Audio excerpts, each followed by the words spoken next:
and she's based currently in Canada, Calgary University, and she's an economist. So we have a very nicely multidisciplinary panel here.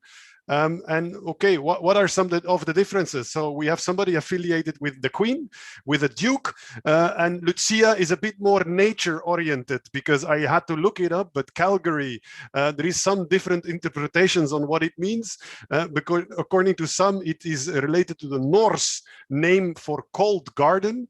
Others say it's Gaelic for clear running water, but it's nothing to do with queens and dukes, that's for sure. So what else to say? Well, they all have a connection with Maria. That's what brings them here together today. Paul has the pleasure of supervising the PhD of Maria. Kate has been one of the experts that Maria interviewed during the survey that she will present to us. And Lucia was one of the articles that Maria published, one of the articles that inspired Maria's work so far. So my introduction is done. Normally now we would kick off with a presentation by Maria, but it seems that she has been experiencing some technical difficulty because I cannot see her. I can already start sharing her presentation, but let's hope we will see her soon.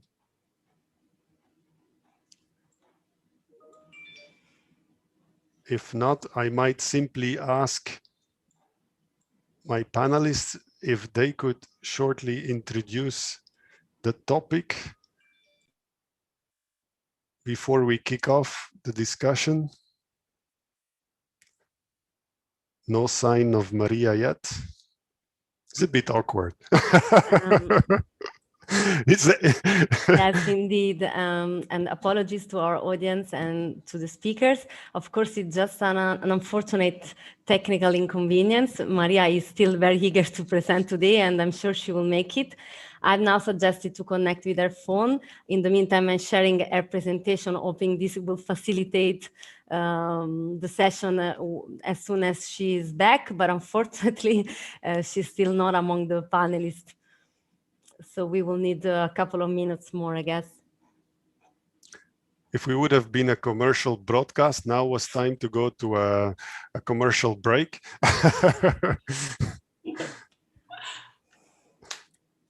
If not, I can try to introduce the topic based on the slides, but I'm not really an expert on this topic, I have to admit.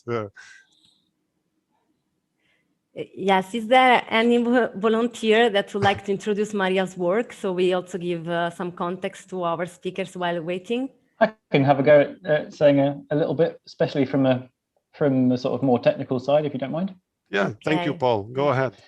Yeah, so I guess the key thing is that I think probably we're aware now that methane emissions are a key contributor to our global warming, and they contribute around about a quarter of today's man-made global warming that we see.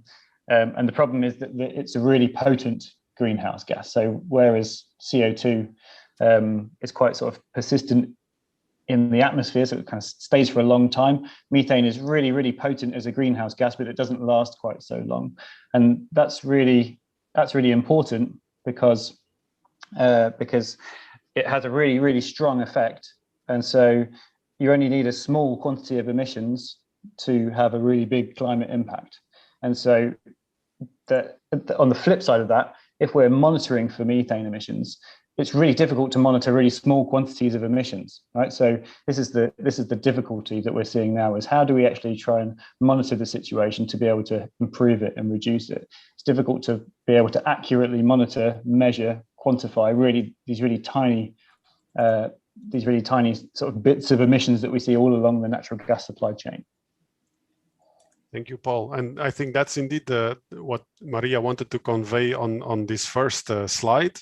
I think she was then also going to connect with the fact that there is, quite some work going on at international, but also at European level, right? In the development of a policy in this area. Right, absolutely. I'm sure the more policy focused of the panel might help me out on this one. Absolutely, I'd be happy to, but I actually think Maria might be back now. Chiara, is that correct? Correct. Welcome, Maria. Can you hear us? Can you hear us, Maria? I'm very sorry about this, my internet. The floor is yours when you want. Yes, and you can Perfect. just start because we gave an introduction. Paul already introduced your first slide, so I think you can directly go to this slide. I think I butchered your presentation already, but you can try and save it if you want.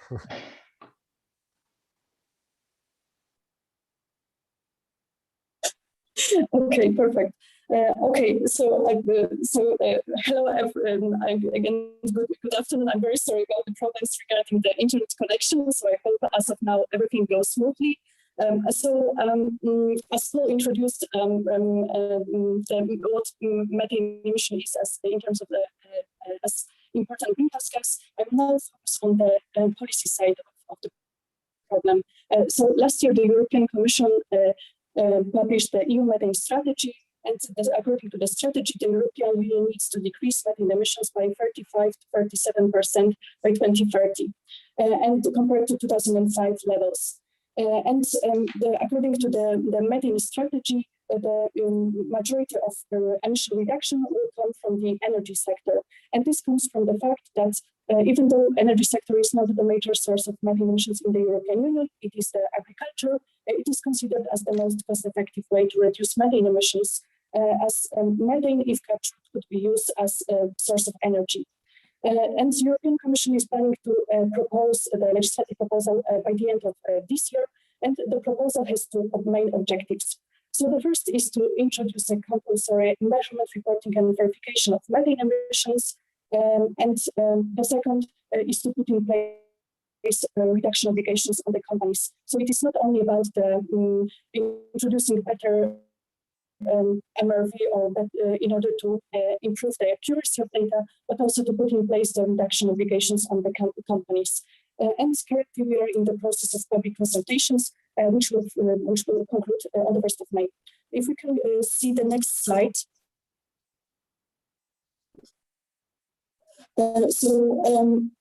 Yes, so the first question that I should ask is, okay, why do we need MRV? What type of benefits it can bring to when it comes to the methane emissions? So first of all, so measurement, reporting, and verification of greenhouse gases in general is the foundation of any mitigation policy. Since the origins, MRV was used rather in the context of climate objectives that were set by the countries.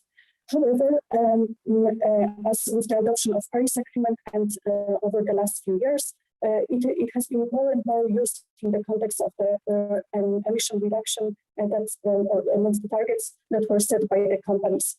And here, when it comes to the MRV,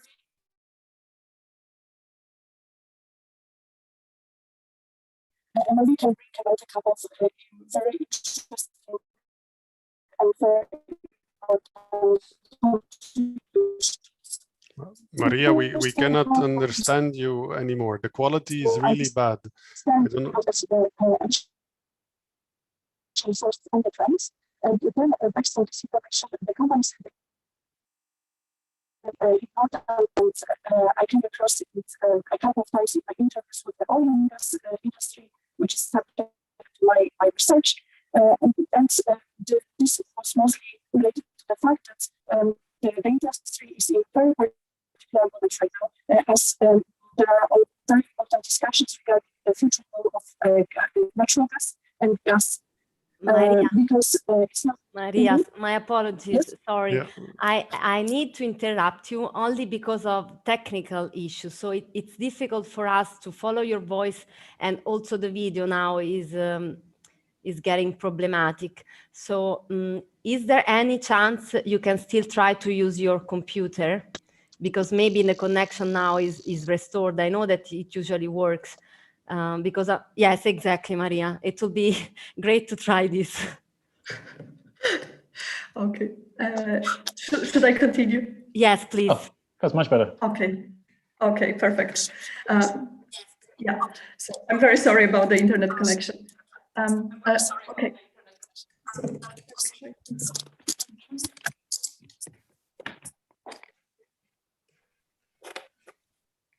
Okay, so credibility. So I think this. One second.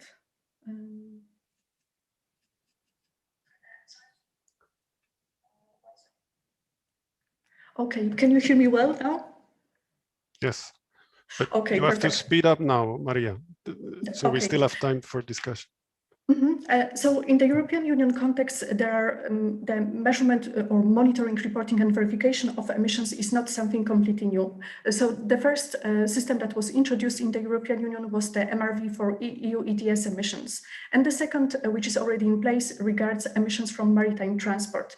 However, we should note that for the time being, the major concern or existing MRV systems cover mostly CO2 emissions, and measuring or monitoring CO2 and methane are two completely different things.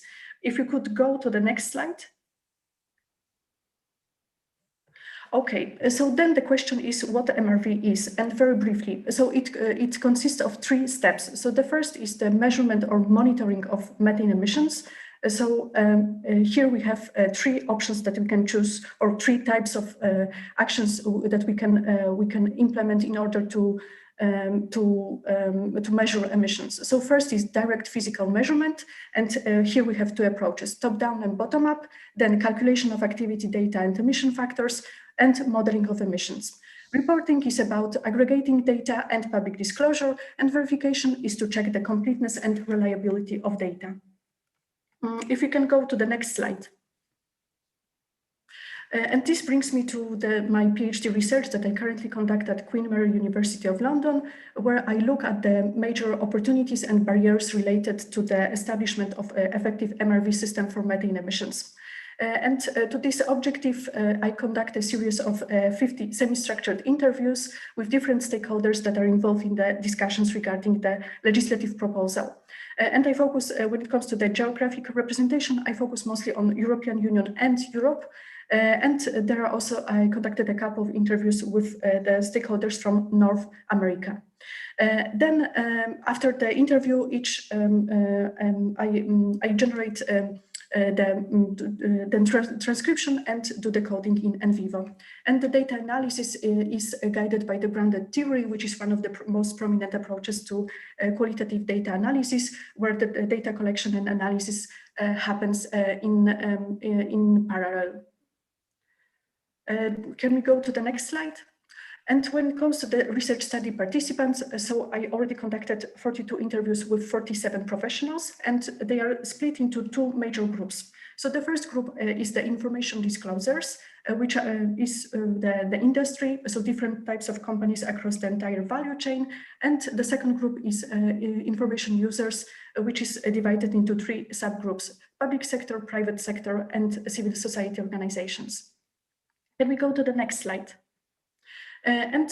So here I just prepared a couple of examples of what I've learned from the study participants. So first of all, majority of them said that it's a measurement and verification that is the most challenging part, which is not surprising.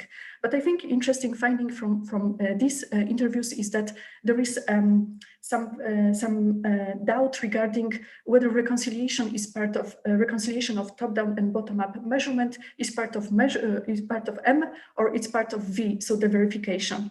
And here, just to give you one example, so the first citation, according to my interviewee, so measurement is the most challenging, and this is because of the reconciliation. Then the second interviewee said exactly the same, but saying that verification is the most challenging part. And I was thinking initially that indeed measurement could be the most challenging part for the companies, whereas verification for the regulators and generally the information users. But it's not the case, as there are DSOs and also one oil and gas major that mentioned as verification is the most challenging. Then another barrier is the the ownership barrier. So here it's mostly related, for instance, to the regulated gas grid companies, where those companies are not the owner of gas because of the unbundling rules, and so they don't have that much benefits with reducing methane emissions. Then when we can we go to the next slide?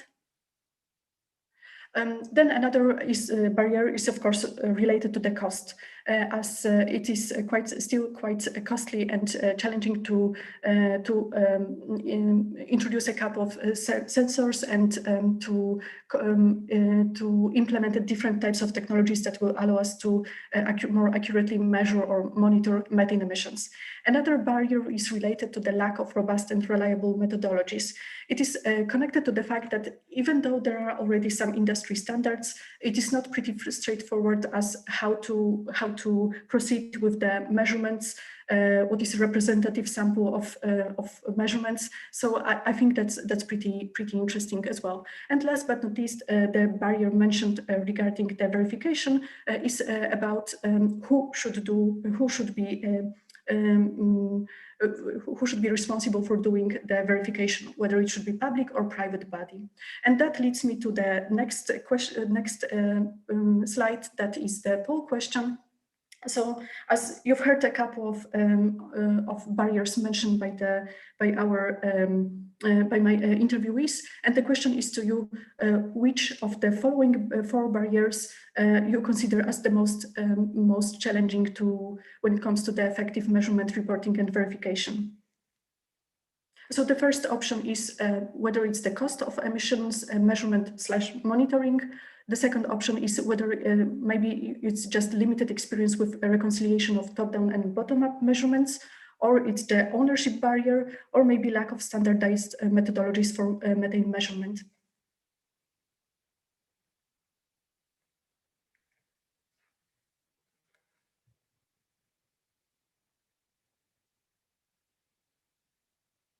Thank you, Maria. And meanwhile, everyone has voted, and I think you can see the results that at least in the audience, we have a clear winner, which is the last one Maria presented, the lack of standardized methodologies for methane measuring.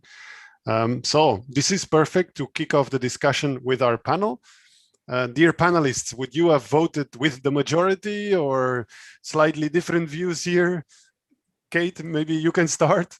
Yes. Hi, good afternoon to those of you in Europe, and good morning if you're like me, just having your first coffee in the morning in North America. Yes, I would have agreed. I would have also voted for lack of standardized methodologies. There certainly are a lot of technical issues surrounding how to measure and estimate emissions across the oil and gas supply chain. In part because you can't measure everything. There are just too many potential emitting sources. And then estimation, for a long time, we've relied on pretty outdated emissions estimates from the US EPA that even when they first were developed on really few measurements. And so we're learning that there's a lot more variability. And we're producing oil and gas in a different way than we were in the 90s when those estimates were created. And certainly there's also variation between basins and around the world.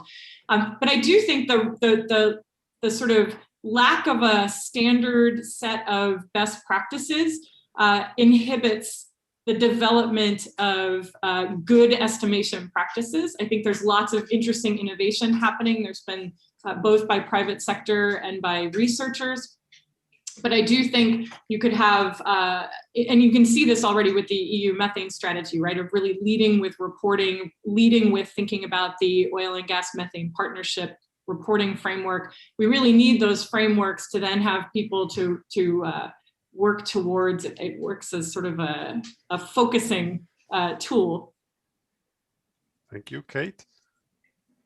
Who wants to go next? By the way, to the rest of the audience, feel free to use the Q&A box, the chat box to ask questions. But let's do the tour of the panel. Lucia, do you want to go next?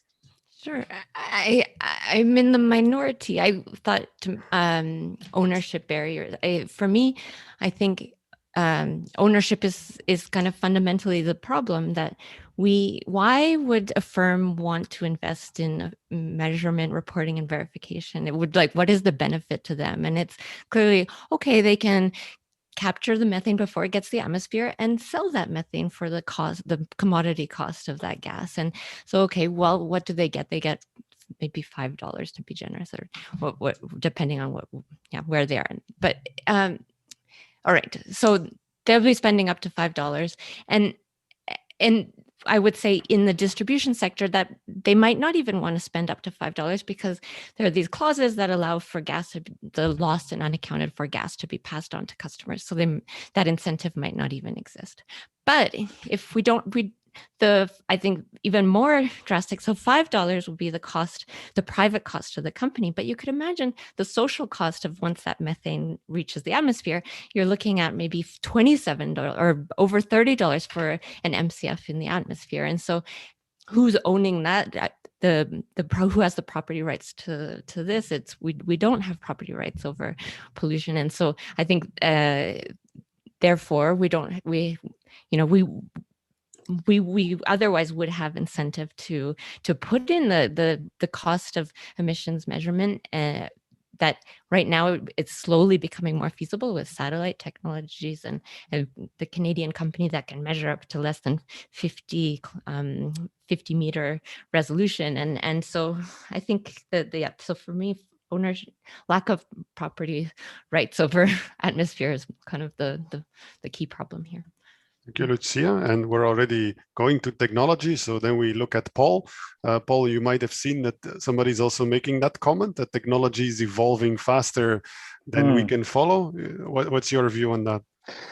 Yeah, technologies are definitely moving pretty quickly. It's been kind of staggering seeing the progress in the last 5 years, I think, in terms of measurement technologies, in terms of what different companies are actually employing. I think I'm not sure. I thought I was actually able to vote before, so I was trying to vote, but didn't realize I wasn't allowed. But I was concerned. I didn't know if I was going to vote for the top one, the cost of emissions measurement, or the bottom one. I was a bit undecided because I think they're both. They're all pretty significant barriers, aren't they? And I think one thing that's particularly important is something that Kate mentioned, which is you can't measure everything. There's too many sources, and I suppose my opinion's maybe slightly different, which is you can measure everything. You just need a lot of money to do it. The issue is you need to be able to measure to have an effective MRV system. You have to be able to be comprehensive about it and have a reasonable level of confidence in your quantification, right? And how do you do that? Well, you need to be able to cover all of your different sources of methane emissions, but you also need to do it, and you need to do it either continuously or frequently enough so you know when there's any changes. Because I think we know from the sort of recent measurement campaigns that we've seen in the last few years that things do change. Emissions change. Emission sources are intermittent quite often, especially the big emitting sources are often quite intermittent. So I think it's really important to have an effective MRV system is to get that comprehensiveness of the quantification, and it is costly to have that, to be able to try and measure or quantify everything frequently.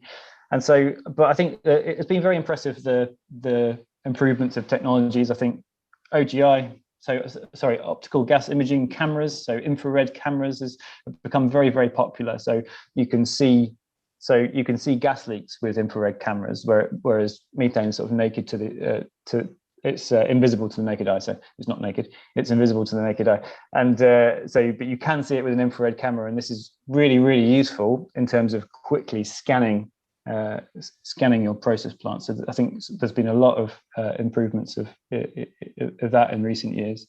I think that's really impressive. I think satellite technology is something that sounds very exciting and it sounds very useful. And I think right now it's, in terms of the sort of accuracy or resolution of what you can get, perhaps there's sort of limited value when we're talking about specific sources of methane emissions, but perhaps in the future things will improve.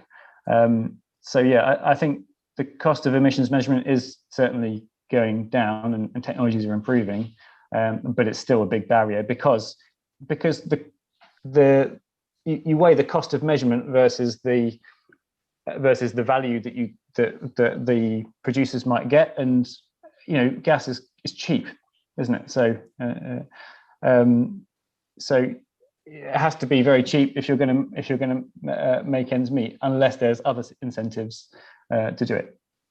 Thank you, Paul. Let me read out some of the comments and questions, and then you can pick up, each panelist can maybe pick up the one you feel reacting to. So we have Kai that says, I think we just need standards and measurements in order to have comparable results and to have certified results for companies.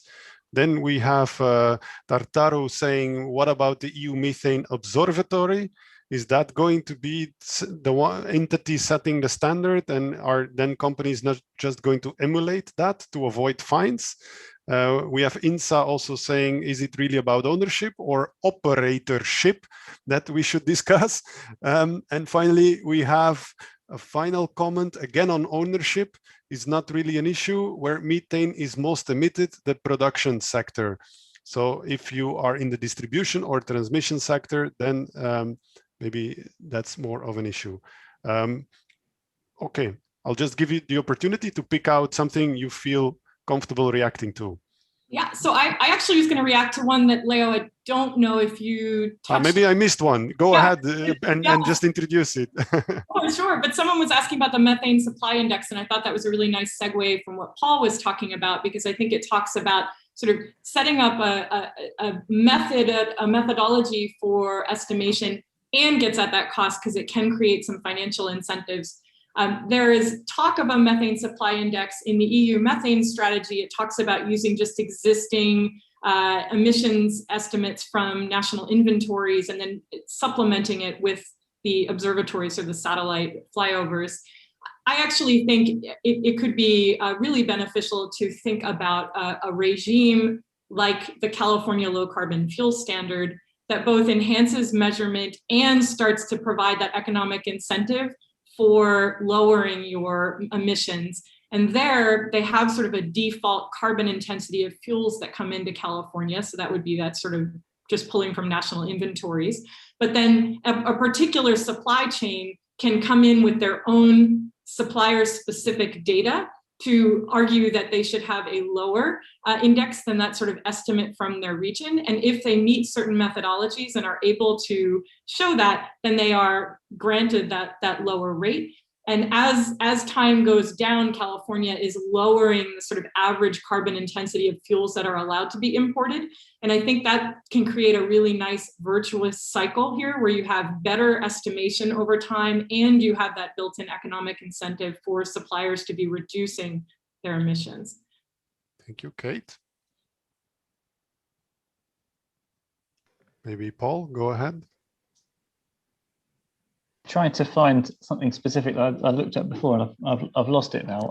One thing that I wanted to sort of add on to this was I think the sort of the need for us to rely much less heavily on the use of generic emission factors. I think there's a sort of critical need for us to just do more measurement and develop our own facility-specific, asset-specific emission factors that you regularly update. I think that's the role of MRV that really is needed here. I think there's been some good steps in terms of the what's it called, the OGM, the Oil and Gas Methane Partnership 2.0 MRV, that sort of is a very interesting. I think it's a really useful start. Actually, I think what we absolutely need is in our reporting of emissions, just to avoid these non-representative emission factors that are often plucked out of reports that don't really bear any resemblance to the actual facilities that we're using them for.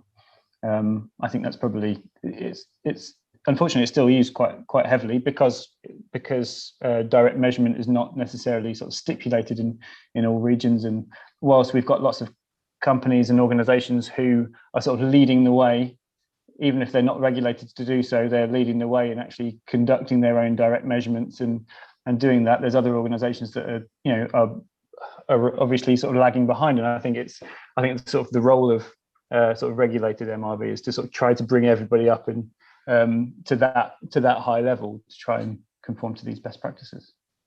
Thank you, Paul. Lucia?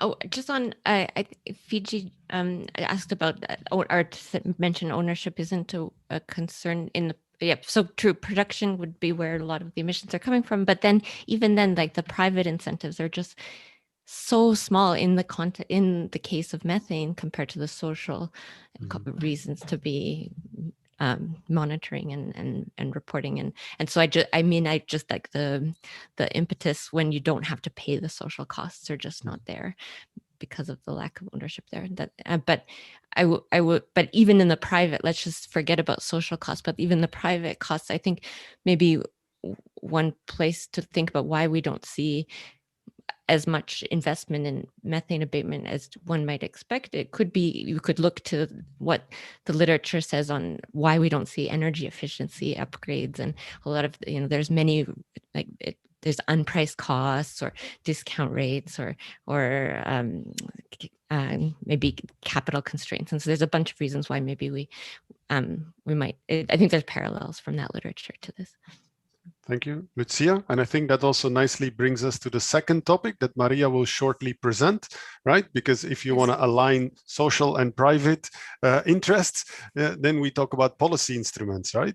So Maria will again present us with the different options we have that are on the table.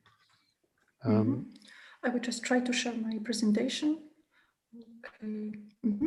Can you see the slides? Yeah, perfect. Maybe put it on full screen. Yes, precisely. And if I may, just one point on what Fiji wrote in the chat that was interesting about the ownership barrier. I was thinking about it today, and I think in the upstream we have something similar, but it's not precisely ownership barrier, but I would say responsibility barrier related to the non-operated ventures. So under the OGMP 2.0, the non-operated ventures, when it comes to the emission reporting, they have more time to achieve the reduction targets. So for many companies, at least that they raise that this is an issue, which sometimes it's not fully shared. This feeling is not fully shared by the other group of my interviewees. So I think that's pretty interesting that you know, those companies have equity stake in those investments, but are not necessarily responsible for operation of this type of facilities. So I think that's pretty interesting, and that is definitely the upstream part. And when it comes to the second part of my presentation, so indeed, I think we will all agree that, and it was again a point mentioned in the chat, that MRV alone will not be sufficient. So it is important, but it's not a goal in itself. The goal for us is to reduce methane emissions in the most cost-effective way possible. So therefore, the majority of my interviewees highlighted that the voluntary initiatives plus MRV greater transparency would not be sufficient to reduce methane emissions. And personally, for me, it was pretty interesting to discover the different motivations of the companies to join voluntary initiatives. Also, I asked a couple of questions regarding how helpful they are, what are the main pros and cons regarding the voluntary initiatives. And for the regulators, one of the major added value from voluntary initiative is that regulators can see what type of measures are possible. So what can they expect based and then on going further and developing regulation? What type of regulation they can try to suggest based on what is possible through voluntary initiatives. And it has a big value also for the companies. And many companies, especially the smaller ones, told me that for them it is important to feel as part of the community, to learn from each other, and also to learn from bigger companies. So I think that was also pretty interesting that they can share the best practices. But I think majority of my interviewees agreed that they are not that there are significant limitations of voluntary initiatives. And the most obvious is limited participation, which results in limited effect of those initiatives. Then the second very interesting point, that measurement and verification is not separated. It is done by the company. And this brings the risk of cherry picking, that the companies will try to show the best picture they can, and they don't have that much interest in showing what's when there are some problems. So I think that's pretty interesting. Then data reliability and comparability, which is related to the point on methodologies. So as one of the interviewees said, it's not as much about how it is as much as how you get the number as what the number is. So we need to know how the companies came up with those numbers. There was also there were a couple of interviewees that said that they do not consider voluntary initiatives as useful if they are used as an excuse to delay or prevent regulation. Then I looked at the regulatory approaches to address methane emissions that International Energy Agency proposed in the regulatory roadmap that was published earlier this year. And there are three major approaches. So the first one is the prescriptive approach. So for instance, just to give you an example, it could be when the regulator says that the operator are not allowed to flare or to vent. Then the second one is performance or outcome based. So here it's a little bit more sophisticated and a little bit more flexible for the operators. So here, for instance, the regulator can say that the efficiency of flaring should be 98%, or there should be no more venting than a specific threshold.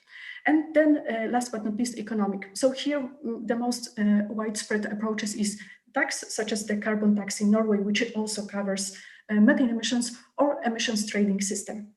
And before I explain what I've learned from the study participants, we just need to remember that the situation of the European Union is different than, for instance, the North America.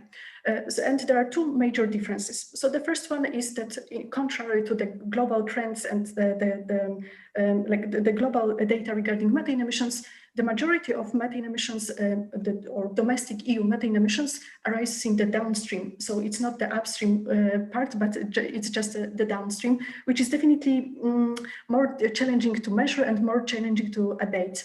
And the second issue is that almost 90% of natural gas that is consumed in the European Union, it comes from the import.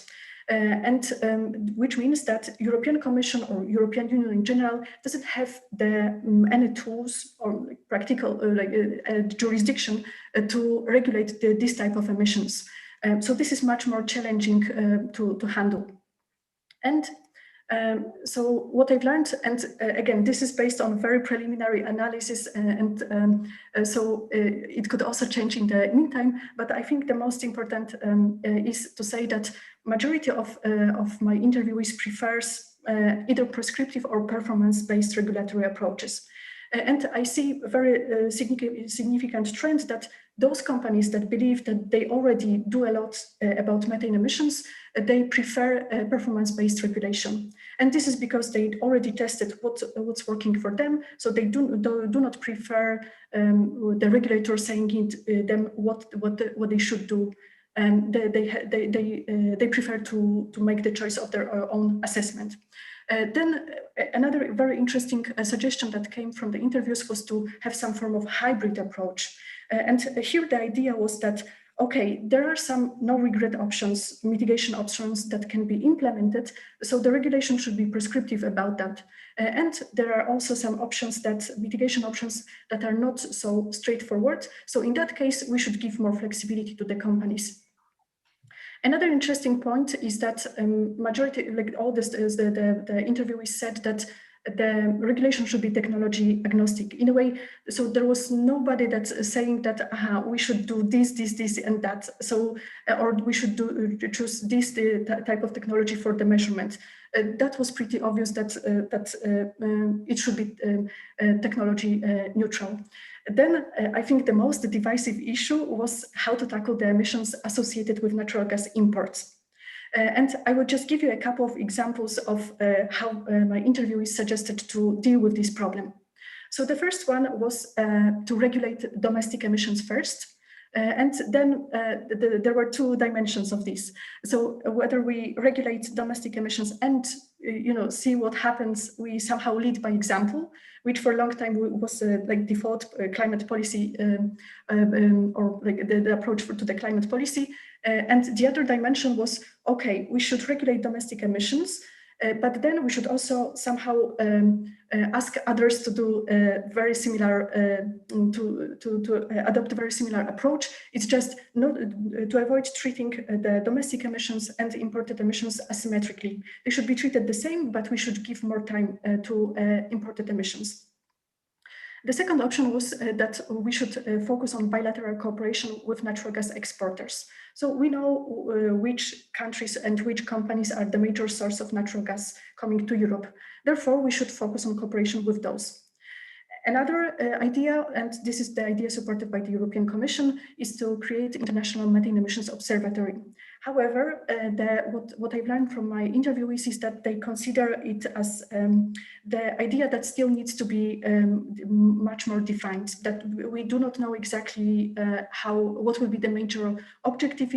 As in the public consultations document, it is mostly about the market transparency mechanism, and there is a very important part of IMEO, which is methane supply index. So there was a doubt regarding what will be the final outcome of this. And then we have also a very interesting suggestion regarding the international methane accounting framework that could be used for further purposes. So for instance, for the consumers to see what's the methane footprint of the gas that they consume, or it could be used under the Article 6 of the Paris Agreement, which allows for market and non-market approaches. So for instance, we hope that once it is operationalized, most probably it will happen in Glasgow. That's why there is a question mark, because Article 6 is still subject to negotiations. But we can expect that there will be some form of market approaches that will allow, for instance, the countries to trade the emissions. So I think that would be pretty interesting. And last but not least, to set a minimum performance standard per LNG cargo, for instance, and then to set penalties if the companies do not comply with it. So no form of compensation, just penalties. Last but not least, we have also economic instruments.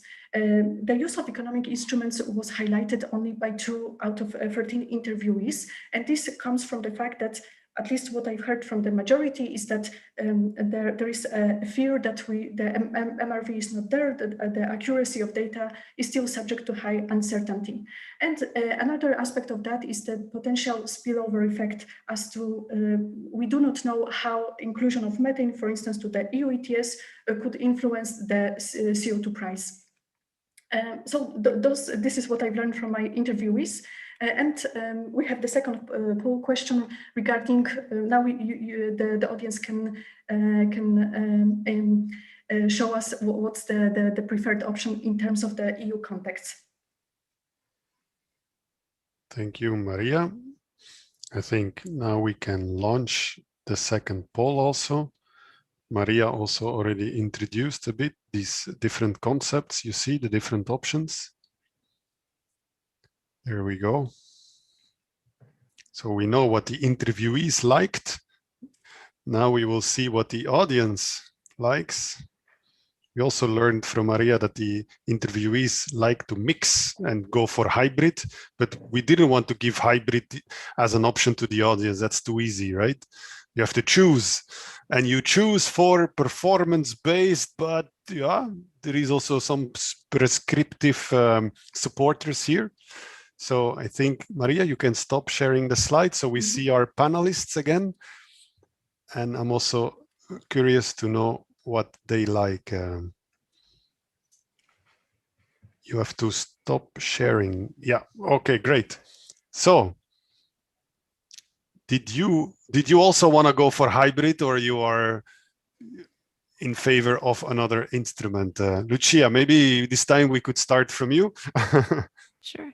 I think in a couple of weeks, I recently saw a draft report of a EDF paper that's going to come out on EDF's website very soon. on pricing, using pricing regimes, so like the economic approach for regulating methane emissions, and they lay out really well how it could be done and how it could be feasible.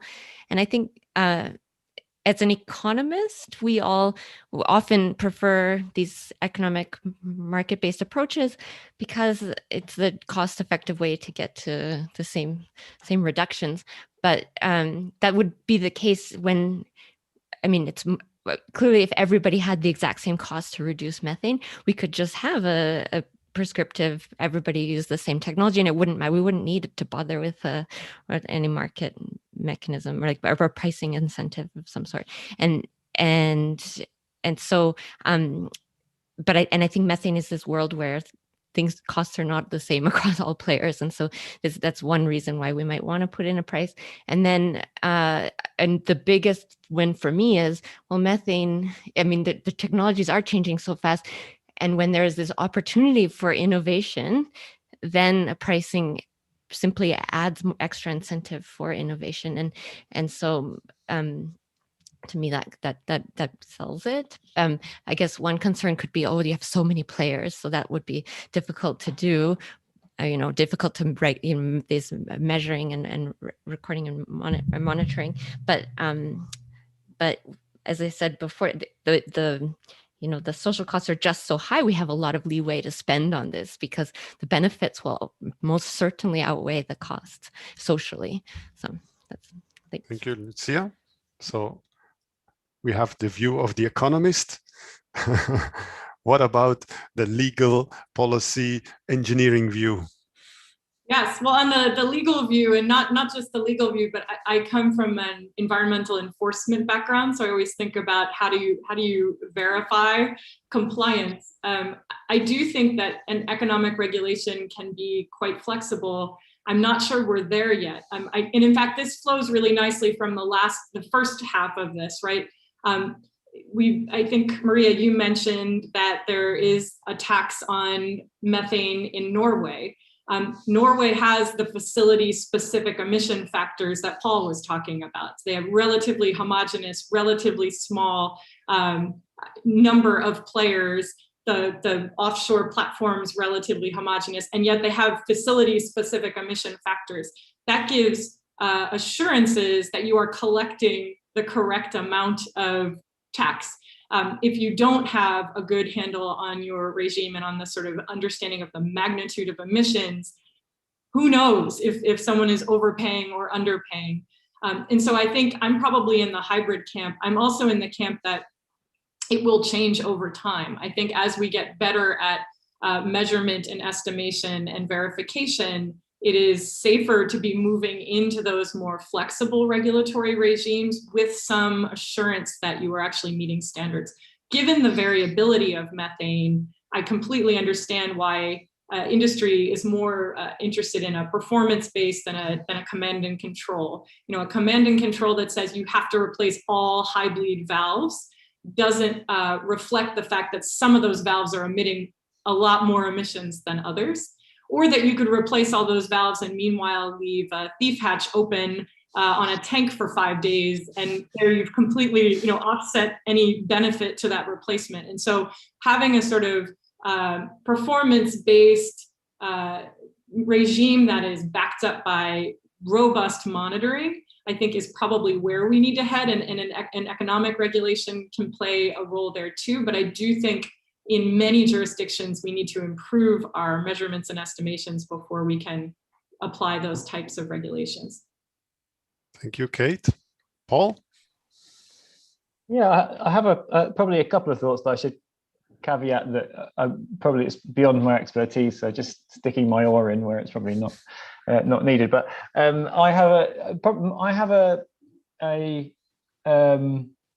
very cautious about economic measures for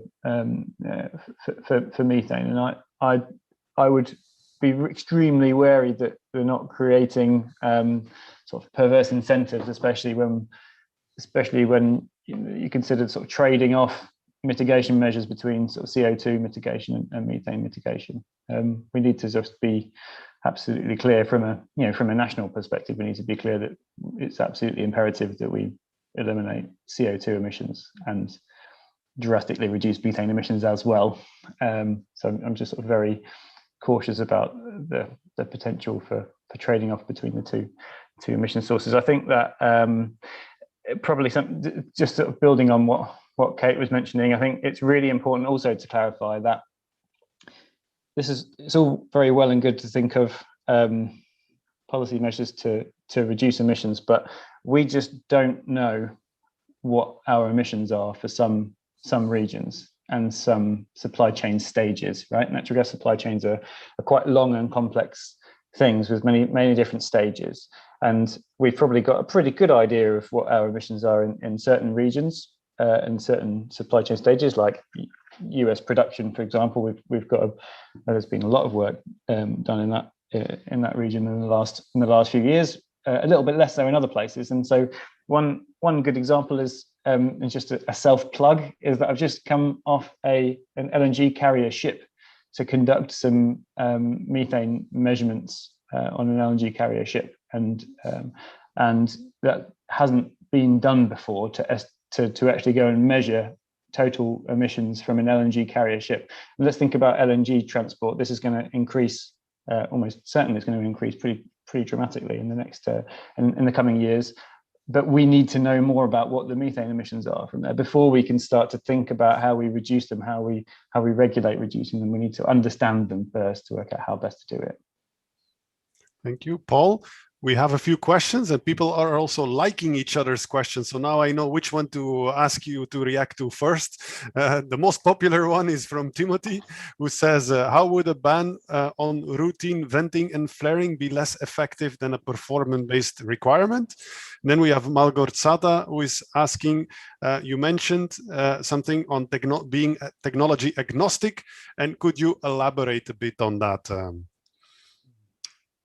Who wants to take one of these two popular questions? I'll say something just very briefly, if you don't mind. So just on the first one, sort of banning routine venting and flaring, I think that is a great idea. I think it perhaps is a little bit controversial depending on. So I think the definition of what routine means has to be quite clear. Because it can mean different things in different situations. And so I think there's massive gains to be made on changing the sort of the practices, so standard operational practices to ban or nigh on eliminate routine venting and flaring, just depending on what routine means. Thank you, Paul.